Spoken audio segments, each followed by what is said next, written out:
Hi friends, welcome to Chandra's Kitchen. இதுவரைக்கும் சந்திராஸ் கிச்சனை subscribe செய்யாதவர்கள் ரெட் கலர் சப்ஸ்கிரைப் பட்டனை பிரஸ் பண்ணி சப்ஸ்கிரைப் பண்ணிக்கோங்க. கூடவே பக்கத்தில் இருக்கிற பெல் பட்டனை பிரஸ் பண்ணுங்க. எங்களுடைய அப்டேட்ஸ் உடனுக்குடன் உங்களை வந்து சேரும்.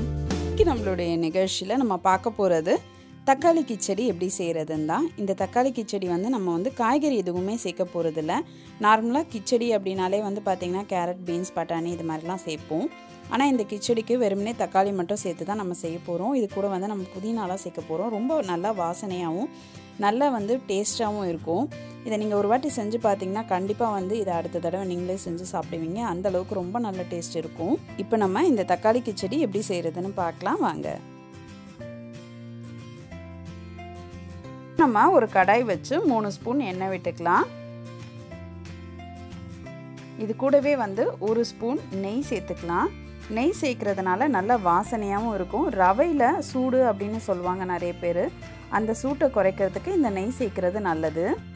அது கூட நம்ம தாளிப்புக்காக சோம்பு, பட்டை, ஒரு மராட்டி மூகு சேர்த்துட்டு இதை நல்லா வறுத்துக்கலாம். இப்போ இது வந்து கொஞ்சம் நல்லா வறுபட்டுருச்சு. இது கூட நம்ம வெங்காயம் வந்து நல்லா தழையாக அரைஞ்சி வச்சுருக்கேன், 2 வெங்காயத்தை. இதை இதோடு சேர்த்துக்கலாம். எப்போவுமே கிச்சடி, உப்புமா எல்லாத்துக்குமே வெங்காயம் கொஞ்சம் கூடுதலாக சேர்த்தா நல்லாயிருக்கும். அது கூட கொஞ்சம் கருவேப்பிலை சேர்த்து இதை நல்லா வதக்கிக்கலாம்.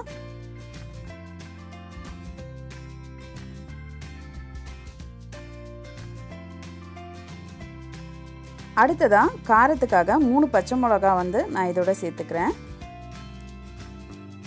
பச்சை மிளகா சேர்த்துட்டு இதை நல்லா வதக்கிடலாம். இப்போ நான் 1/2 ஸ்பூன் மஞ்சள் தூள் சேர்த்துக்கிறேன். இதனால் வெங்காயம் நல்லா வதங்கும். அது மட்டும் இல்லாமல் கிச்சடியும் வந்து கொஞ்சம் கலர்ஃபுல்லாக இருக்கும். அதனால் நான் மஞ்சள் தூளை வந்து இதோடு சேர்த்துக்கிறேன். சேர்த்துட்டு நல்லா வதக்கிடுங்க. இப்போ இது வந்து கொஞ்சம் வறுபட்டுருச்சு.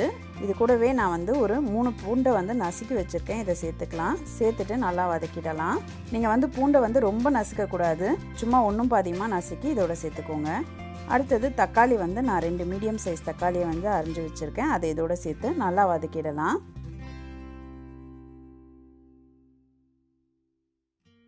இப்போ நம்ம தக்காளி கூடவே வந்து தேவையான அளவு உப்பு சேர்த்துக்கலாம். சேர்த்துட்டு இதை நல்லா வதக்கிடலாம். இதனால் தக்காளியும் வந்து சீக்கிரமாக வந்து வதங்கிடும். கொஞ்சம் புதினாவை வந்து இதோட சேர்த்துக்கலாம். இந்த புதினா சேர்க்கறதுனால நல்ல ஃப்ளேவர் கொடுக்கும், நல்ல டேஸ்ட்டும் இருக்கும்.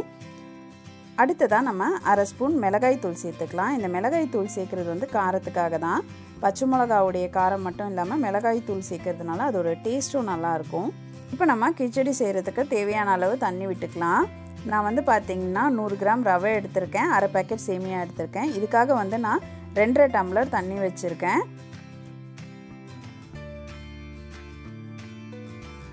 இப்போ இதை நல்லா கலந்து விட்டுருங்க. இப்போ நம்ம ஒரு மூடி போட்டு இதை மூடி வச்சிடலாம். கொஞ்சம் சீக்கிரமாக இது கொதிச்சிடும்.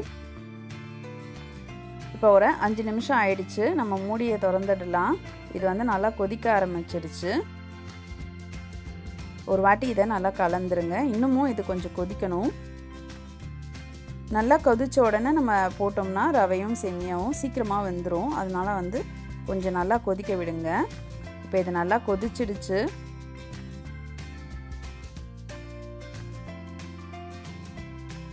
நான் 100 கிராம் ரவை, 1/2 பேக்கெட் சேமியா எடுத்து வச்சுருக்கேன். இது ரெண்டுமே ஏற்கனவே லைட்டாக வறுத்தது தான். அதனால் நான் திரும்ப வறுக்க போகிறதில்ல. இப்போ அதை வந்து அப்படியே நம்ம சேர்த்துடலாம். நீங்கள் ரவையும் சேமியாவும் வறுக்காமல் இருந்தீங்கன்னா அதை வந்து வறுத்து சேர்த்துக்கோங்க.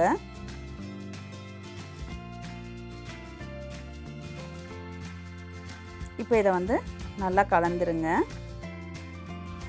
சப்போஸ் நீங்கள் வந்து டபுள் ரோஸ்டட் ரவை வாங்கியிருந்தீங்கன்னா அப்படியே நீங்கள் சேர்த்துக்கலாம். இது வந்து கட்டி இல்லாமல் கலரணும். அதனால் வந்து நம்ம சிம்மில் வச்சுருங்க. சிம்மில் வச்சுட்டு இதை நல்லா கலந்து விடுங்க. நம்ம கரெக்டான எண்ணெய் ஊற்றினோம்னா உங்களுக்கு கட்டி தட்டாது. நம்ம எண்ணெய் கம்மியாக ஊற்றியிருந்தோம்னா மட்டும்தான் வந்து சீக்கிரமாக கட்டி தட்டிடும். அது மட்டும் இல்லாமல் தண்ணியோட அளவும் கரெக்டாக இல்லைனாலும் உங்களுக்கு வந்து கட்டி தட்டும். இப்போ பார்த்திங்கனாலே தெரியும், எந்த ஒரு கட்டியும் இல்லாமல் நல்லா வந்து இது கலந்தாச்சு. இதை வந்து ஒரு 5 நிமிஷம் மூடி போட்டு நம்ம மூடி வச்சிடலாம். இப்போ 5 நிமிஷம் ஆயிடுச்சு. நம்ம கொத்தமல்லி, கொஞ்சம் புதினா இதெல்லாம் சேர்த்து இதை நல்லா கலந்து விட்டுருங்க. இப்போ நம்மளுடைய சுவையான தக்காளி கிச்சடி ரெடி ஆயிடுச்சு. இது கூட வந்து நம்ம தேங்காய் சட்னி வச்சு சாப்பிட்டோம்னா ரொம்ப நல்லா டேஸ்ட்டாக இருக்கும்.